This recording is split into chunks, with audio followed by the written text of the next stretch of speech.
Usé toda mi pensión para mantener a mi hija casada. Cuando terminé de pagar la hipoteca, el yerno desempleado dijo: «Perfecto, ahora vete a un asilo».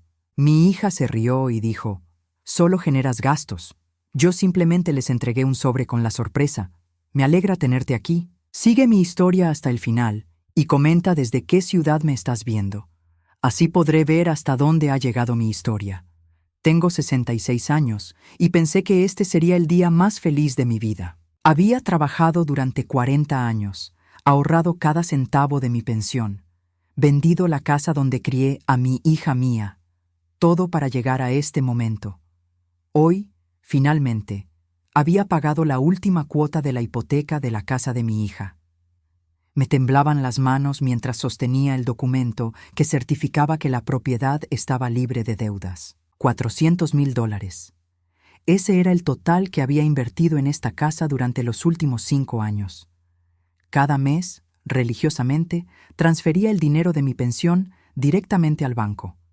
Cada mes me decía a mí misma que valía la pena, que estaba asegurando el futuro de mi hija y mis 2 nietos. Mía estaba en la cocina preparando lo que yo pensaba sería una cena de celebración. La había llamado esa mañana, con la voz temblando de emoción, para darle la noticia.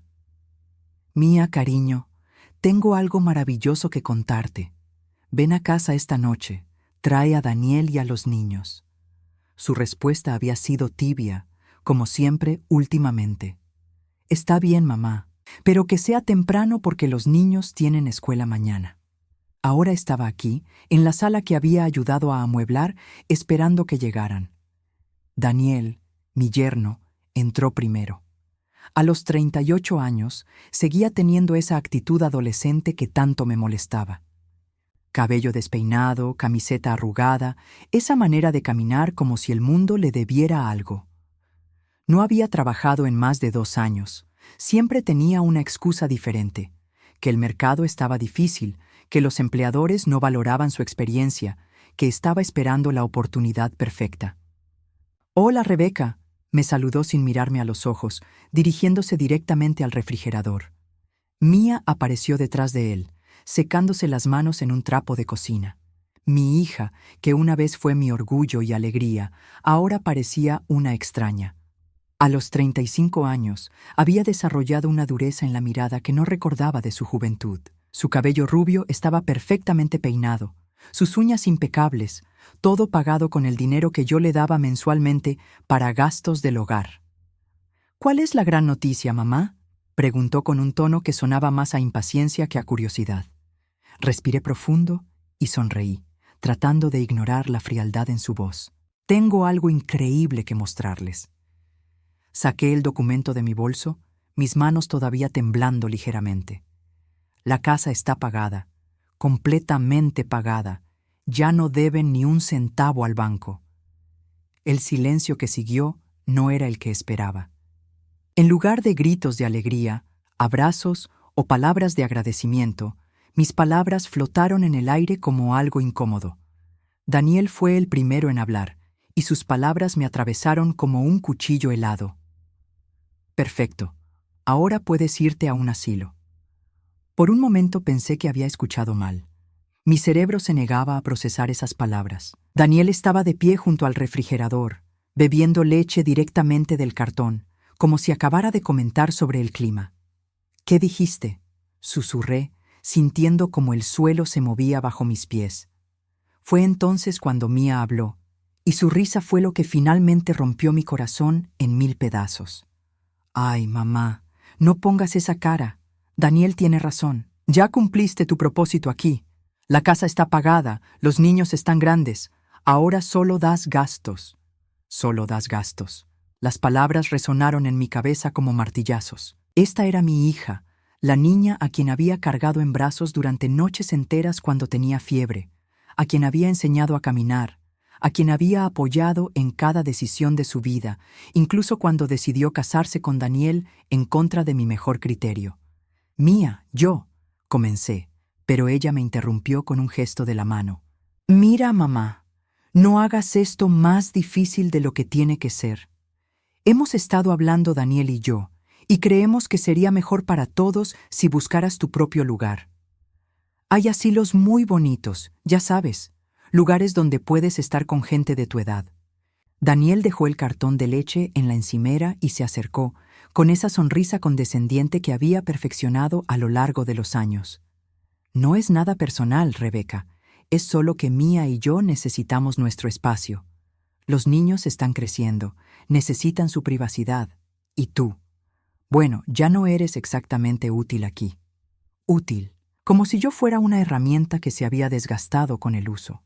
Me quedé allí parada, sosteniendo el documento que representaba el sacrificio de toda mi vida, mientras ellos hablaban de mí como si fuera un mueble viejo que necesitaban donar. Sentí como si me hubieran arrancado el aire de los pulmones. Pero yo lo di todo por ustedes, logré articular, mi voz apenas un susurro. Mía suspiró, como si estuviera explicándole algo obvio a un niño pequeño.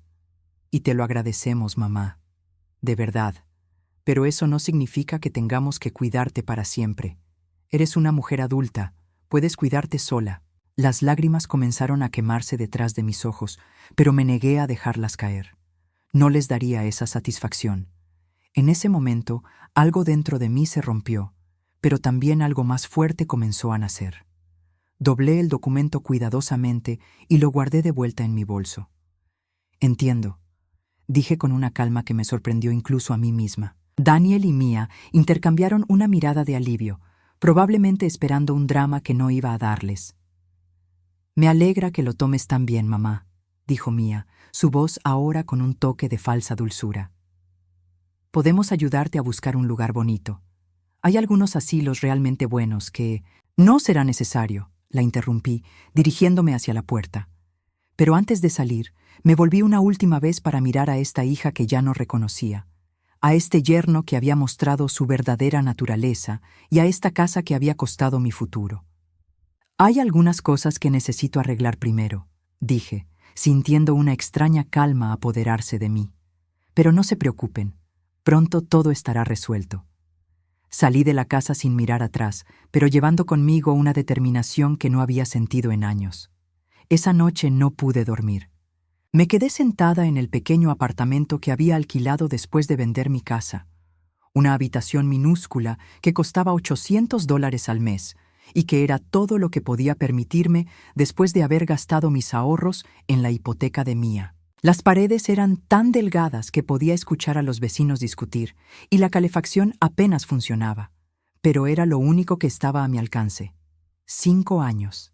5 largos años viviendo en este lugar, convenciéndome de que era temporal, de que valía la pena el sacrificio porque estaba construyendo un futuro para mi familia. ¡Qué tonta había sido! Saqué una caja de zapatos del armario, esa donde guardaba todos los recibos, todos los comprobantes de transferencia, toda la evidencia de mi generosidad ciega. Los esparcí sobre la mesa de la cocina como si fueran cartas de un juego cruel. $400,000. Esa era la suma total que había invertido en la casa de Mía. Pero cuando comencé a revisar todos los recibos, me di cuenta de que la cifra real era mucho mayor. Aquí estaba el recibo de cuando pagué el depósito de la casa, $15,000 de mis ahorros. El recibo del aire acondicionado que instalamos el primer verano, $3,500. Los muebles para la sala que Mía había necesitado urgentemente, $8,000.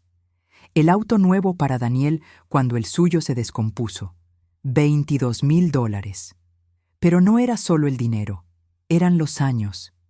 Recordé las mañanas que llegaba a las 6 para cuidar a los niños mientras Mía se iba al gimnasio. Las tardes que me quedaba hasta las 10 de la noche ayudando con la tarea, preparando la cena, limpiando la casa.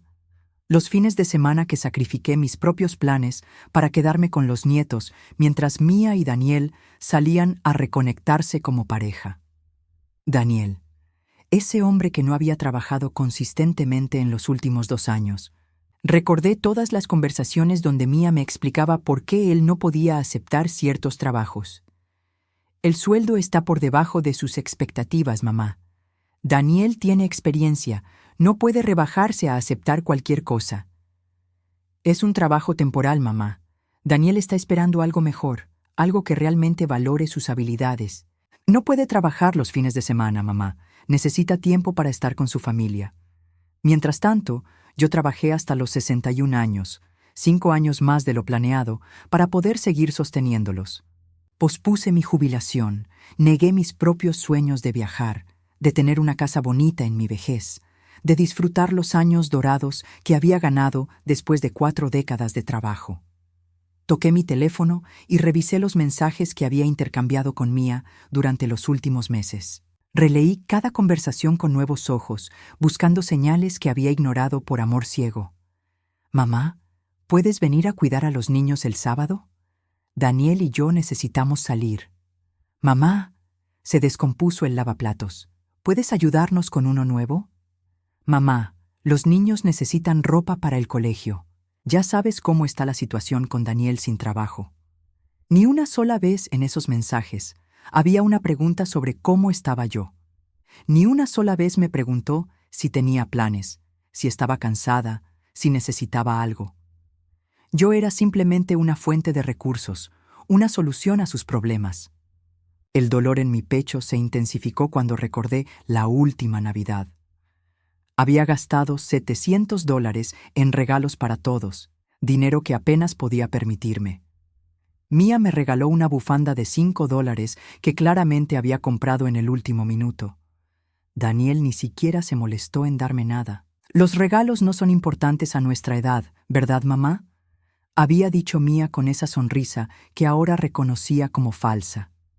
Pero sí importaban, no por el valor monetario, sino por lo que representaban. Consideración, amor, el simple acto de pensar en alguien más. Me levanté y caminé hasta el espejo del baño. La mujer que me devolvía la mirada había envejecido mucho en estos 5 años. Mi cabello, que antes mantenía perfectamente teñido, ahora mostraba raíces grises porque no podía permitirme ir al salón. Mi ropa era la misma de hace años porque no tenía dinero para renovar mi guardarropa. Había líneas de cansancio alrededor de mis ojos que no estaban ahí antes. Había sacrificado no solo mi dinero, sino mi dignidad, mi bienestar, mi futuro. ¿Y para qué? Para que mi propia hija me dijera que solo daba gastos. Volví a la cocina y seguí revisando los documentos.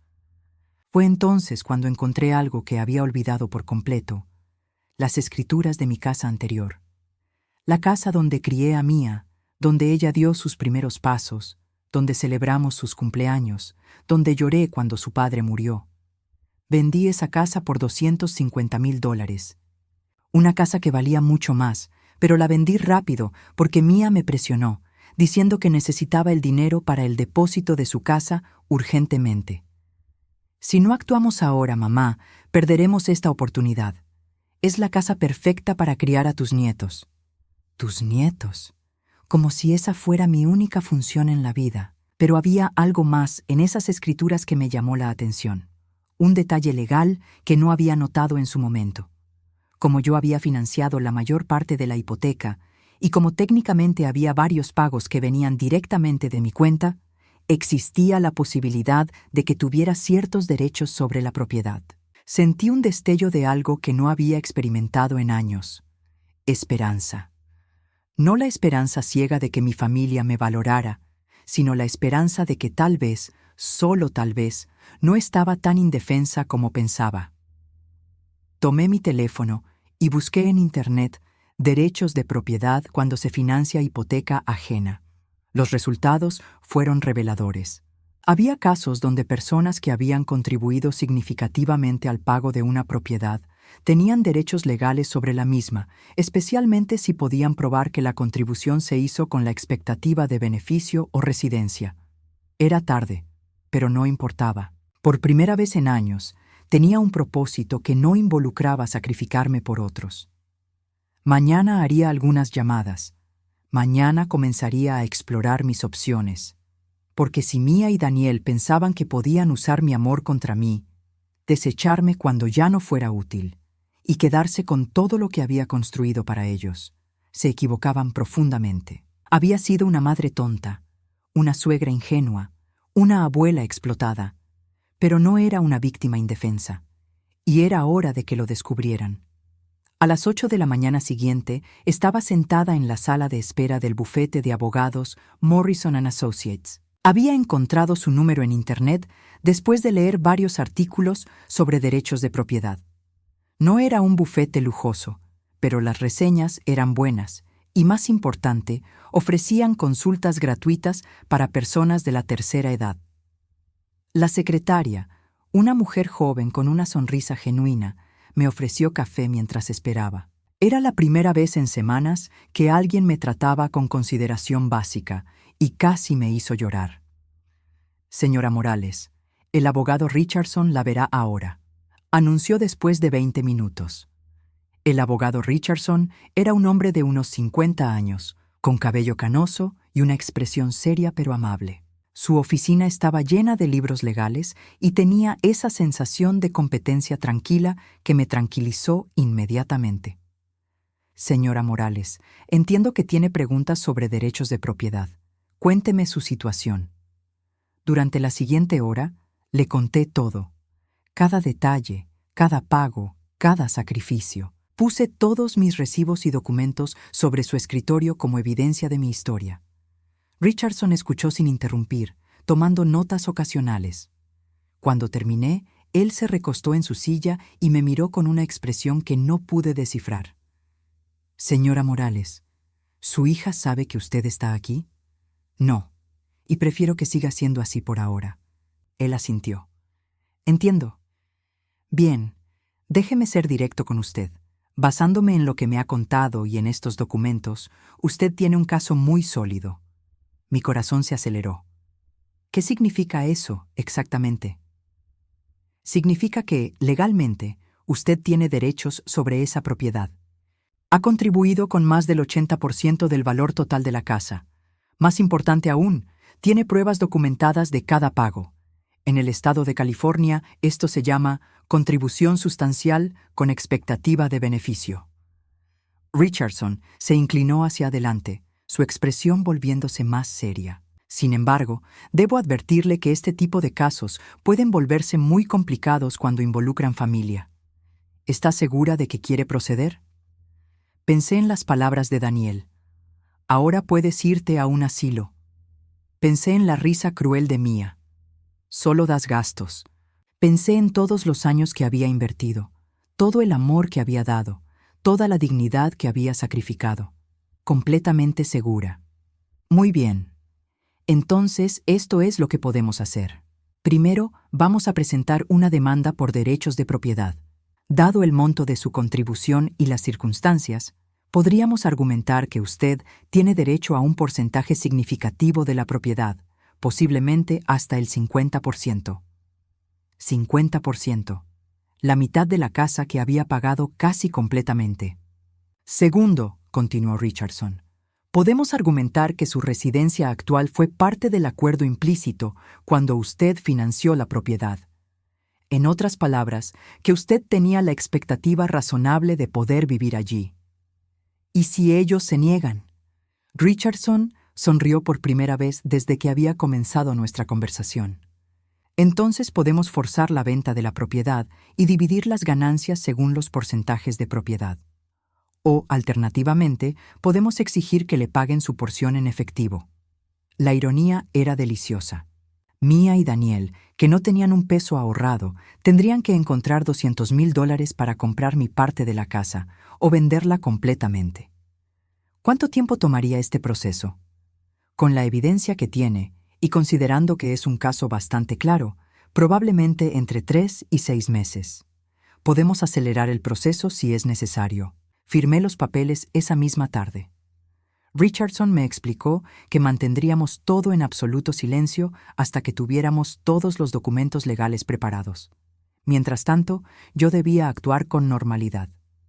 No mencione nada a su familia todavía, me advirtió. Queremos que esto sea una sorpresa completa cuando presentemos los papeles. Durante las siguientes 2 semanas, Mía me llamó varias veces. Sus llamadas habían tomado un tono diferente después de nuestra última conversación. Ya no era la frialdad habitual, sino algo que sonaba casi nervioso. Mamá, ¿cómo estás?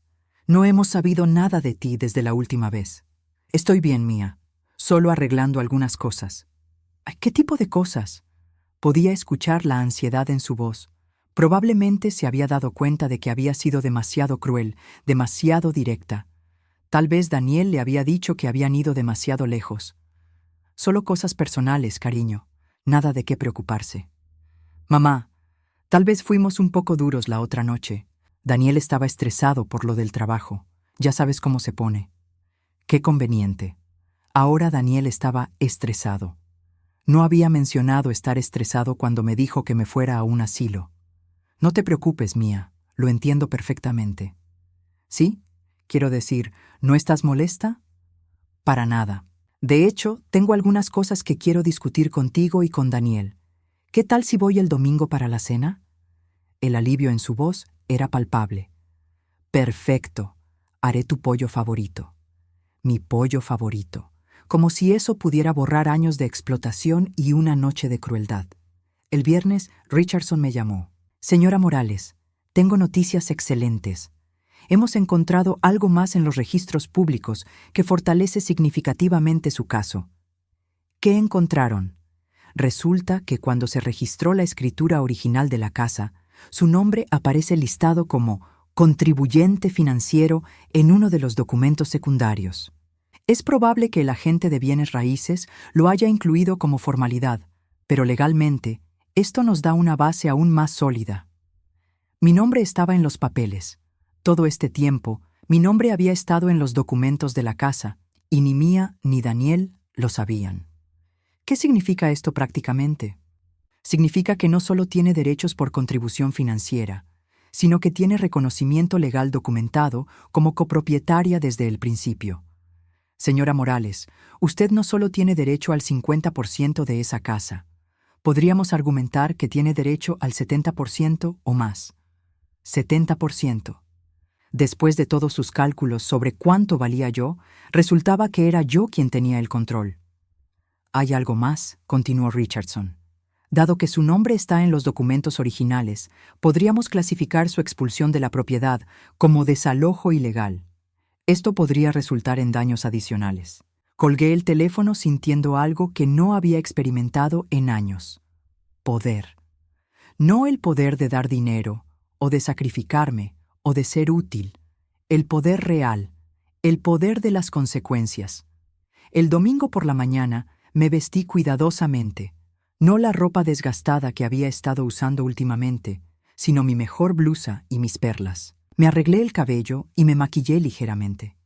Quería verme digna, compuesta, cuando llegara el momento. En mi bolso llevaba un sobre manila.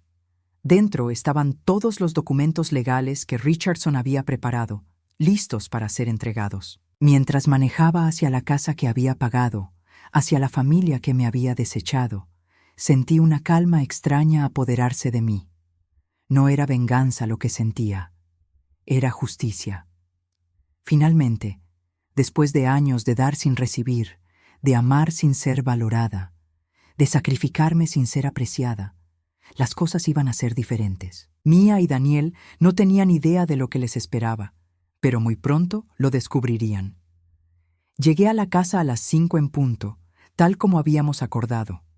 El aroma del pollo asado me recibió en la puerta, y por un momento, un destello de nostalgia me atravesó. ¿Cuántas veces había preparado esa misma receta para Mía cuando era niña? ¿Cuántas veces había llenado esta cocina con el calor de comidas familiares? Pero esos sentimientos se desvanecieron rápidamente cuando vi la escena que me esperaba. Daniel estaba en el sofá, como siempre, con los pies sobre la mesa de centro que yo había pagado, viendo televisión. Ni siquiera levantó la vista cuando entré. Los niños estaban en sus habitaciones, probablemente jugando videojuegos en las consolas que también había comprado. Mía salió de la cocina secándose las manos, con esa sonrisa forzada que había perfeccionado. «Mamá, me alegra tanto que hayas venido. Esperaba que hubiéramos superado ese malentendido de la otra noche». Malentendido, como si decirme que me fuera a un asilo fuera simplemente una mala comunicación. «Claro, cariño, todo está bien». Durante la cena, actué con normalidad. Pregunté por los niños, escuché las quejas de Mía sobre el trabajo, fingí interés cuando Daniel mencionó casualmente que había rechazado otra oferta de trabajo porque el salario no era suficiente. Aparentemente, $22 la hora estaba por debajo de sus estándares. Pero algo extraño sucedió durante la cena.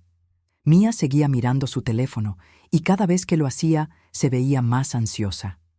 En un momento el teléfono vibró con una notificación y la vi palidecer ligeramente. ¿Todo bien, cariño?, pregunté con genuina curiosidad. Sí, solo cosas del trabajo. Pero Daniel también había notado algo. Le lanzó una mirada a Mía que no pude interpretar, y ella negó con la cabeza casi imperceptiblemente. Después de la cena, mientras Mía recogía los platos, me excusé para ir al baño. Pero en lugar de dirigirme directamente allí, pasé por la habitación principal. La puerta estaba entreabierta y pude ver el teléfono de Mía sobre la cama, iluminado con una nueva notificación. No había planeado espiar. No era el tipo de persona que invadía la privacidad de otros, pero algo en la expresión nerviosa de Mía durante la cena me había inquietado. El teléfono estaba desbloqueado, mostrando una conversación de WhatsApp con alguien llamado Sandra, trabajo. Pero cuando miré más de cerca, me di cuenta de que no eran mensajes sobre trabajo. ¿Ya te deshiciste de tu mamá?, había escrito Sandra. Todavía no, había respondido Mía.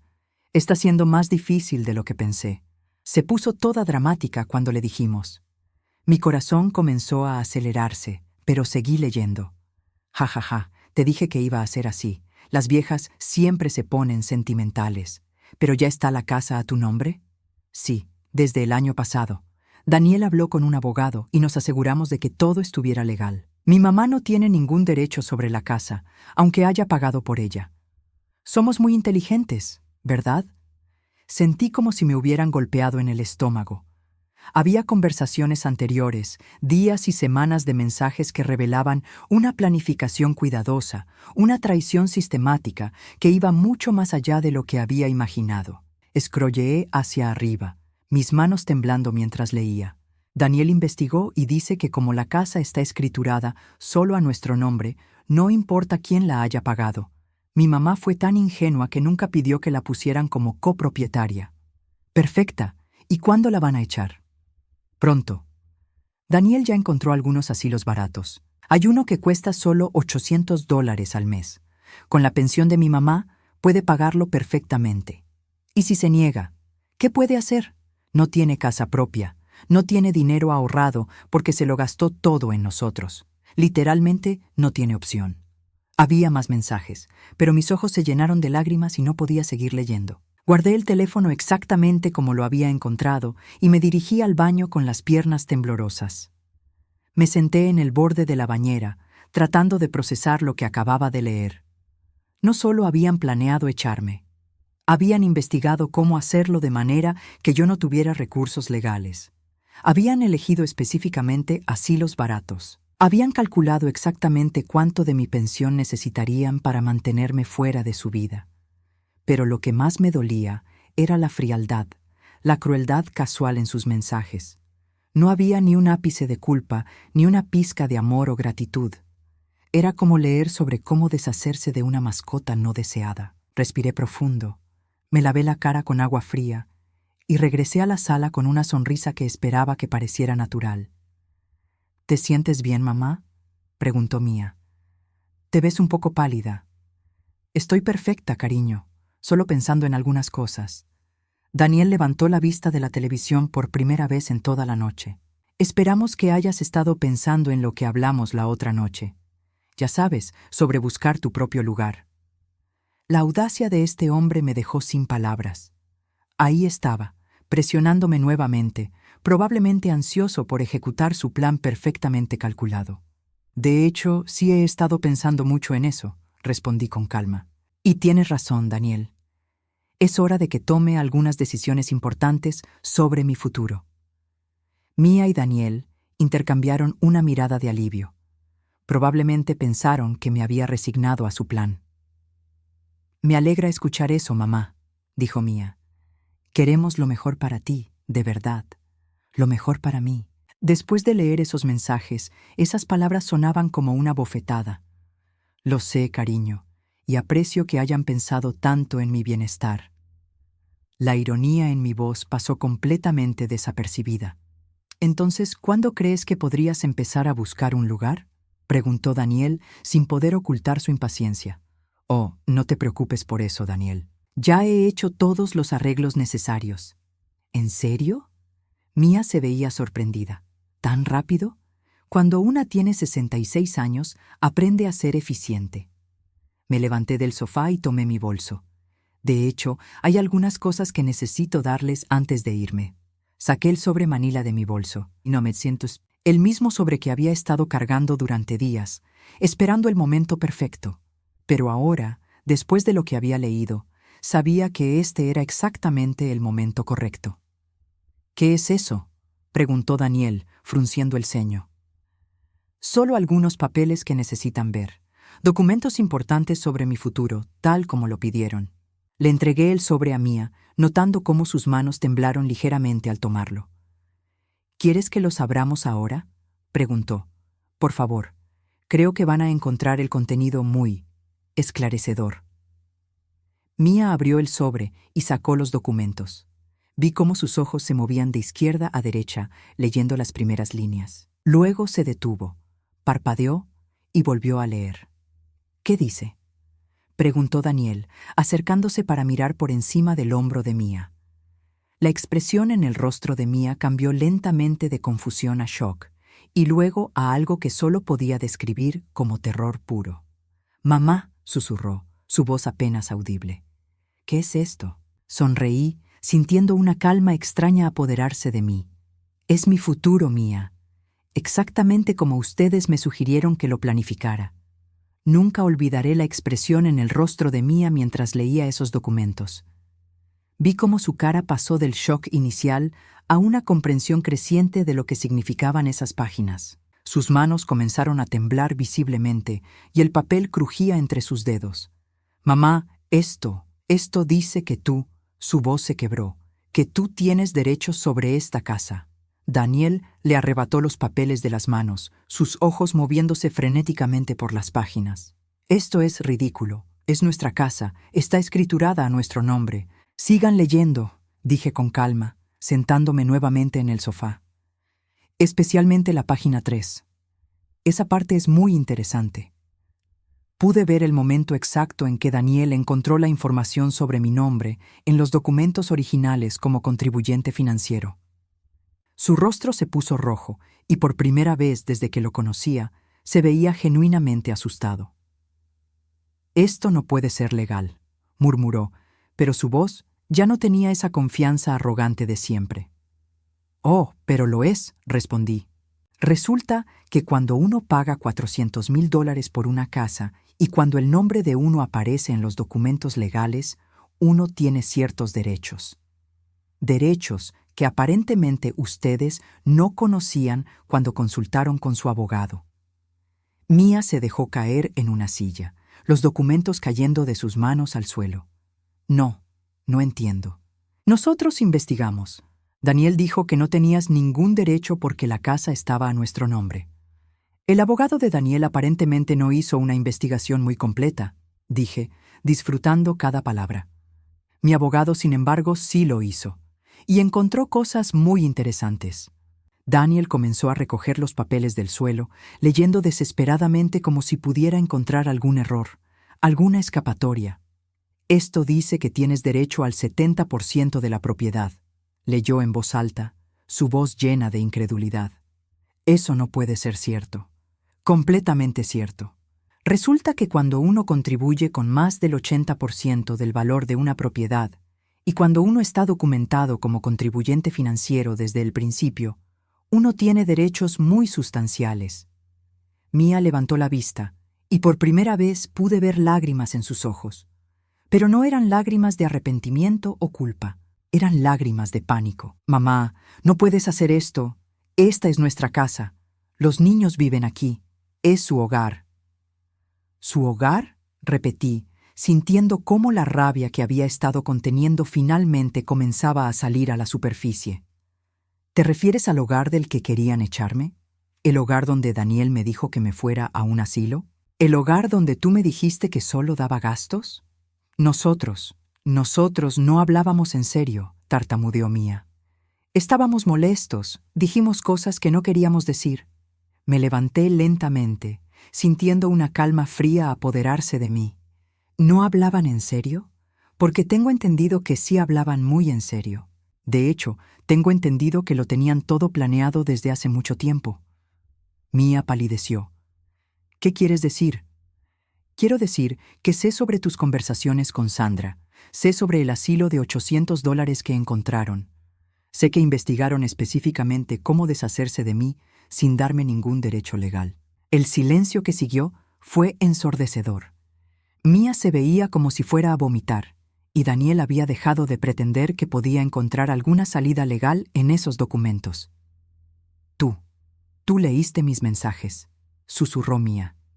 Los leí, y debo decir que fue muy revelador descubrir lo que realmente piensan de mí. La vieja sentimental que fue tan ingenua que no pidió que la pusieran como copropietaria.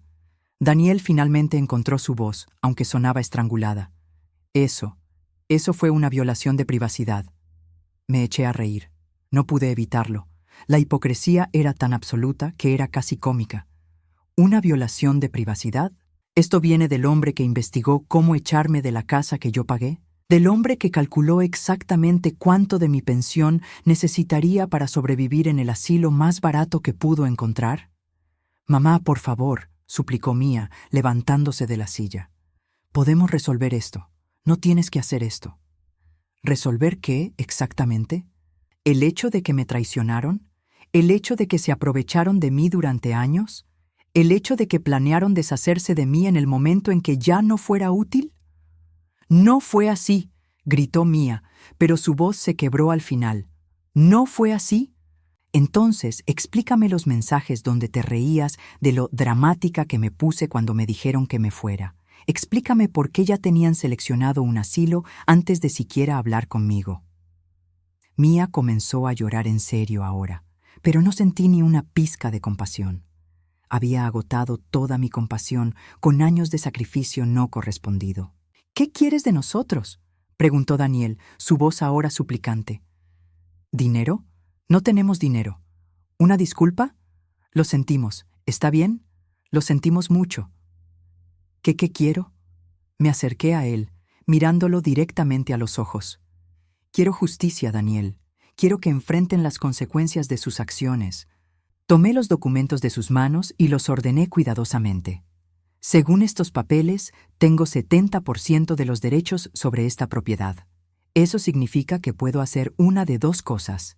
Puedo forzar la venta de la casa y tomar mi porcentaje de las ganancias, o puedo exigir que me paguen mi parte en efectivo. No tenemos $200,000, susurró Mía. Lo sé, lo cual significa que tendrán que vender la casa. No puedes hacer eso. Daniel se puso de pie abruptamente, su máscara de falsa cortesía finalmente cayendo por completo. Esta es nuestra casa. Vivimos aquí. Los niños van a la escuela aquí. Debieron haber pensado en eso antes de decirme que me fuera a un asilo. Eres una vieja amargada y vengativa, gritó Daniel, perdiendo completamente el control. Sonreí. Tal vez, pero soy una vieja amargada y vengativa que tiene 70% de los derechos sobre tu casa. Mía se interpuso entre Daniel y yo, con el pánico claro en sus ojos. Mamá, por favor, sé que te lastimamos, sé que cometimos errores, pero no puedes destruir a tu propia familia por esto. ¿Destruir a mi familia? La ironía era tan perfecta que casi me hizo reír nuevamente. Mía, ustedes destruyeron esta familia hace años. Yo solo estoy recogiendo los pedazos. Me dirigí hacia la puerta, pero antes de salir, me volví una última vez. Oh, y hay una cosa más que deberían saber. Según mi abogado, echarme de una propiedad de la cual soy copropietaria legal puede ser considerado desalojo ilegal. Eso significa que puedo demandar por daños adicionales. Mía se veía como si fuera a desmayarse. ¿Qué? ¿Qué significa eso? Significa que no solo puedo reclamar mi porcentaje de la casa, sino que también puedo demandar por el costo de mi vivienda temporal, estrés emocional y otros daños. Mi abogado estima que eso podría ser otros $50,000. Daniel se dejó caer en el sofá con la cabeza entre las manos. Tienen 2 semanas para decidir, continué. Pueden pagarme mi parte de la casa más los daños, o podemos proceder con la venta forzosa. Sus elecciones. ¿Y si nos negamos?, preguntó Daniel, aunque su voz ya no tenía ninguna pelea. Entonces esto se vuelve público. Habrá un juicio, registros públicos, y toda la comunidad sabrá exactamente qué tipo de personas son ustedes. Sabrán cómo trataron a la madre que sacrificó todo por ustedes.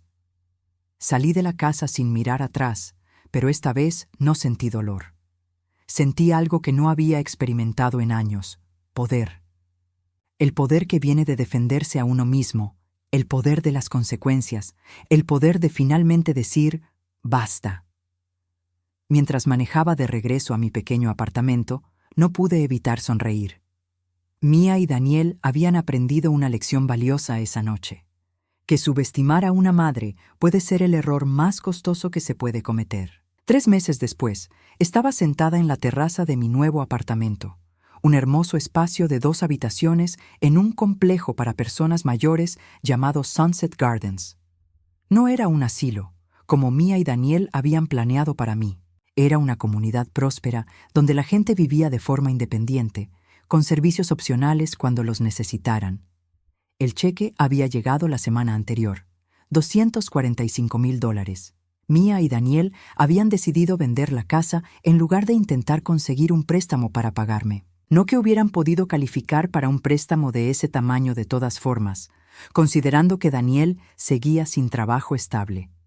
Con ese dinero había pagado por completo este apartamento y me quedé con suficiente dinero para vivir cómodamente por el resto de mis días. Por primera vez desde que vendí mi casa original, tenía un hogar que era completamente mío.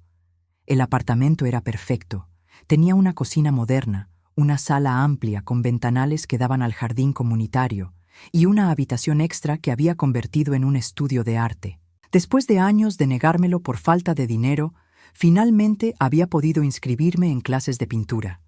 La comunidad en sí era maravillosa.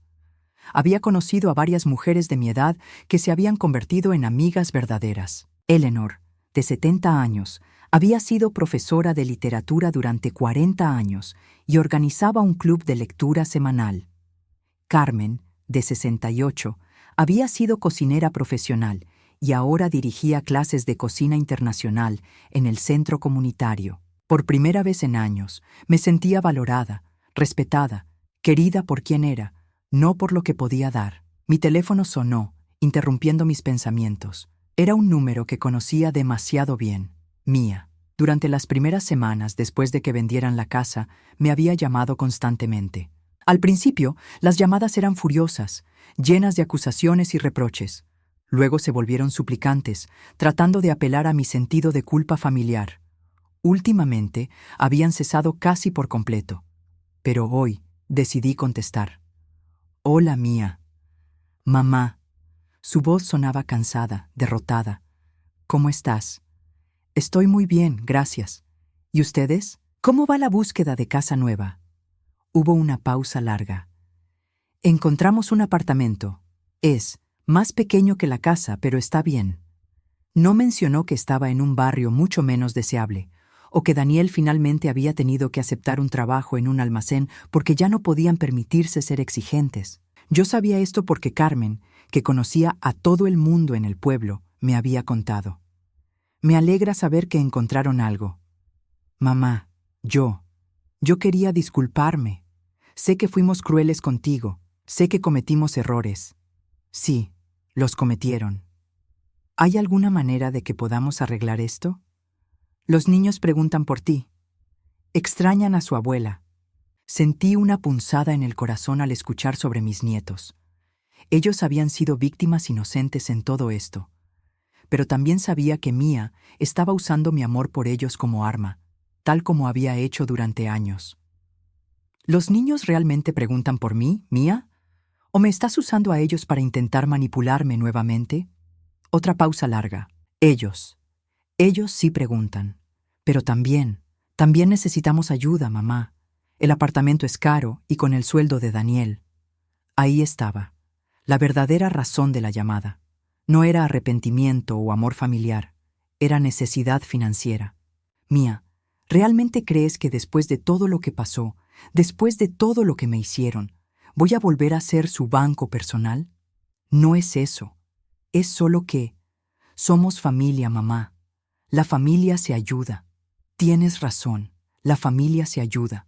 Pero ustedes dejaron muy claro que yo no era parte de su familia. Dijeron que solo daba gastos. Dijeron que me fuera a un asilo. Planearon deshacerse de mí. ¿Recuerdas? Estábamos confundidos, asustados. No sabíamos lo que decíamos. Mía, ustedes lo planearon con anticipación. Investigaron asilos. Calcularon mis gastos. No fue una reacción emocional.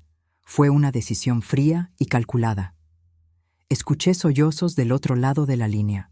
Por favor, mamá, te necesitamos. No, Mía, me necesitaban cuando era útil financieramente. Ahora que no pueden usarme, quieren mi ayuda nuevamente. No funciona así. ¿Entonces vas a abandonar a tus propios nietos? ¿Los vas a dejar sufrir por algo que Daniel y yo hicimos? La manipulación era tan obvia que casi me hizo reír. No estoy abandonando a nadie, Mía. Ustedes eligieron este camino. Ustedes decidieron que yo era prescindible.